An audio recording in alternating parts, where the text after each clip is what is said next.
What's up, Beckham and Wando? I'm Scarlett Lewis, and you're watching the East Cooper Student News. Coming up on the show, we'll catch you up on all the football action from the Bengals and Warriors, see what students have to say about the new SmartPass system, and have a talk with Wando's new principal, Mr. Coker. All that and more is on today's episode of ECSN.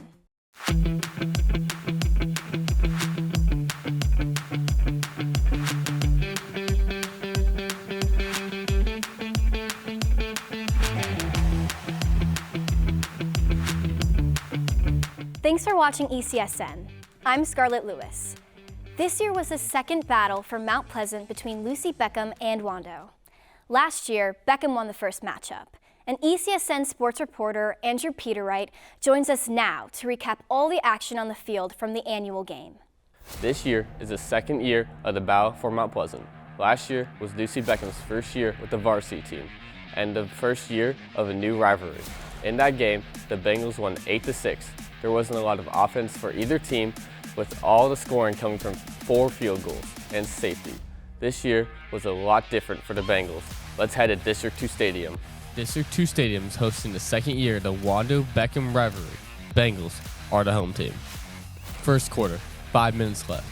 Wando QB Zach Ostroff takes a snap, looking into the end zone and intercepted by Perrin Ketchett. Score, still 0-0.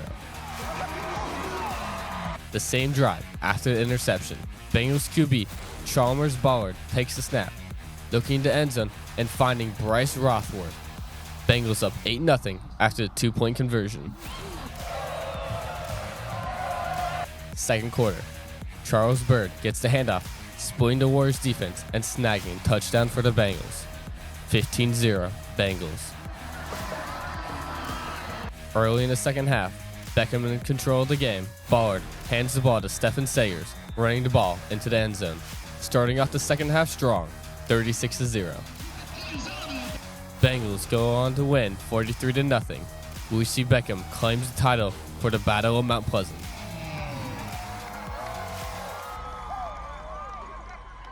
Beckham has won the first 2 rivalry games in the series, and they have bragging rights over Wando. The Bengals got off to a 5-0 start to the year. I'll be back with more football action later in the show. Thank you, Andrew. He'll be back later in the show with more highlights. In the meantime, Wando started the school year off with a new principal. ECSN reporters GB Del Vecchio and Connor Doherty sat down for an exclusive interview with the new man in charge of Wando, Mr. Coker. This year, you'll see a new face in the halls of Wando. That face is Mr. Chaz Coker, and he's the new principal. Last year, he was the principal at Moultrie Middle School. So when the opportunity came up last year, even though I do love my Moultrie Patriots, it was just a perfect opportunity for me to come home and be a part of Wando again and really just become a part of the community. Mr. Coker says he wants to become part of Wando again because he spent 11 years here as an assistant principal, teacher, and a coach. As he walks the halls in the morning, he notices lots of the same things he used to. I still feel like it's a family. It's still the same smiling faces, it's still the high excellence for students, it's still the camaraderie with the teachers, it's still a staff that's fully invested in student learning. Wando isn't new to Mr. Coker. Mr. Coker is new to Wando students, and many are wondering what a new principal means for the future of the school.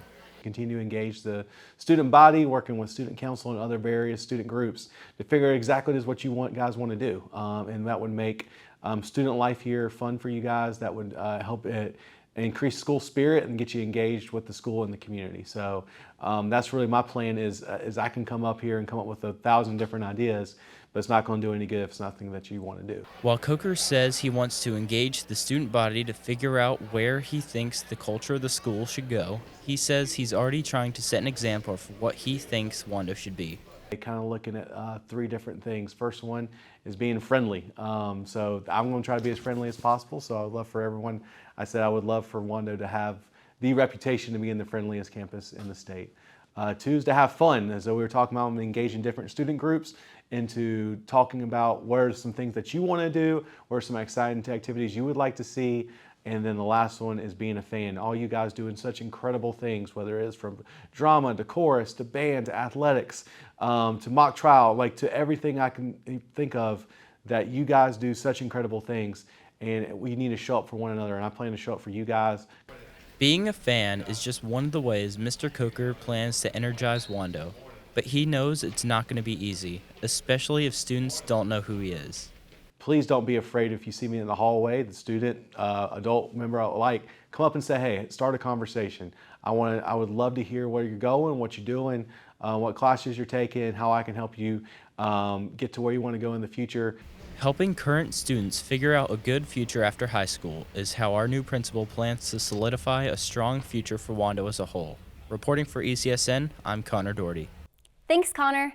Another new thing for all East Cooper students is SmartPass. ECSN reporters Emma Brooks and Lucy Huss tell us how it works and what students and teachers think about the new system. Hall passes at East Cooper schools just got a lot smarter. Lucy Beckham, Wando, and the CAS are now using an app called SmartPass that allows students to create digital ones instead of old paper ones. It's just now a set standard system for anyone to use, any grade, anybody, and I think it keeps everything a little bit more organized overall. I think it's more helpful because I actually know like where kids are coming from. Like if they're not in the room at the start of class, I'll just check SmartPass really quick to see if they're coming from another class, because sometimes kids are finishing tests or coming late from another teacher and things like that. Here's how it works. Students go on the app, pick their current location, then pick where they want to go and how much time they need. The pass automatically starts counting down like a normal timer and alerts the student and teacher when it goes over time. Wando Senior Michael Woody says it keeps him organized, but there's one big issue. You need an internet connection, and with how the connection can be in Wando sometimes, that can make it a little difficult to have to go to the bathroom because you need to wait for the internet to kick in. The decision to completely switch to digital passes was a joint decision made by administration as an effort to have a positive regulation on attendance rates and to keep track of all of our students. Teachers say they're already seeing positive changes from the system. There's a lot more accountability for kids to just go where they're supposed to go and then come straight back. The reason that we have that system is just to ensure not only school safety, but also to make sure that kids are in the classroom, which is where they need to be. So I noticed that kids are actually going to like where they're supposed to go and then just coming straight back as opposed to just like walking around. SmartPass is not only seen in CCSD schools, but is implemented in around 1,000 schools nationwide. And while the passes at school just got smarter, the end goal is to keep kids in the classroom so they can get smarter too. Reporting for ECSN, I'm Emma Brooks. Thanks, Emma. Creating a SmartPass will get you into the hallways, but you need a ticket to get into Friday night football games. Our sports anchor, Andrew Peterwright, has your ticket to all the action from football season so far. Wando's football team got off to a rough start with a blowout loss to Lucy Beckham, but they tried to right the ship in week 2 as they hosted Stahl. Wando came into their second game of the season against Stahl for their senior night. Warriors try and get their first win of the season. First quarter, no score. Running back Reggie Grant takes the handoff, who runs it straight into the end zone for an 8-yard touchdown. Reggie Grant just getting started.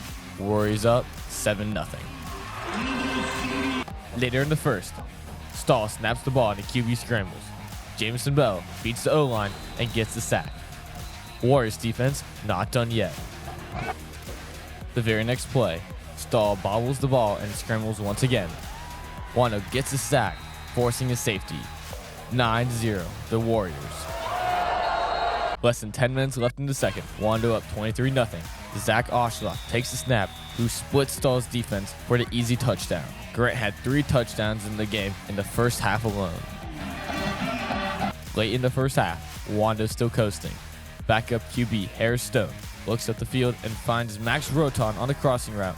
Roton running into the end zone with a 45-yard touchdown pass, making the score 47-0.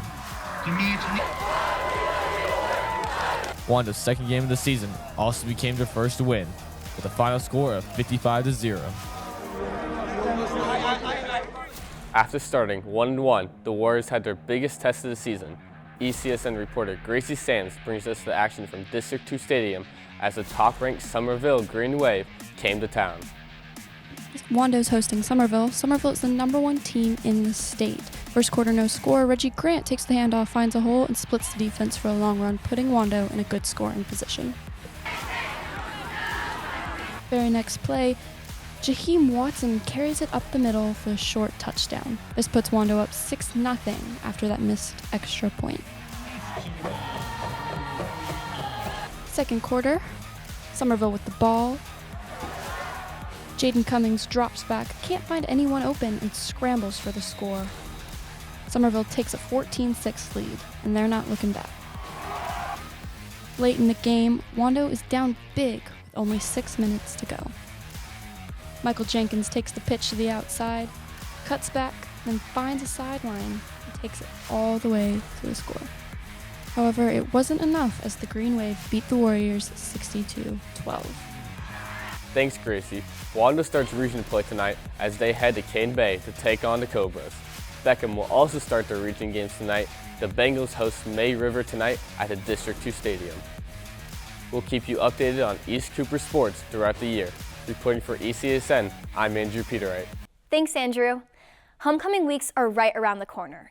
Lucy Beckham's homecoming dance will be on October 7th from 7 to 10, and the theme is Glow Coming, where students are invited to glow out in the Beckham High School gym. Wando's homecoming is a little later. The annual dance will be Friday, October 20th from 10 to 12, right after the homecoming game. The theme this year is Blacklight, where student council is asking those who attend to be dressed in their favorite white or neon clothing to glow under the lights. So we decided over the summer that we wanted to do it like Wando used to do it, where they did it after the game. And we wanted it to be a little bit more casual so that more people would feel like they had a chance to go and it would be a little bit more inclusive. So we decided to do a neon or like a blacklight kind of theme. So then all you had to do was wear like a white t-shirt or like a neon t-shirt, and then everybody would kind of still look the same. We're a little over a month into the school year, and freshmen are starting to settle in as high school students.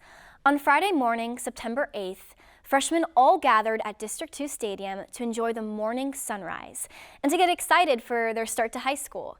Chloe Smythe and Gracie Sams were at Wando's first freshman sunrise.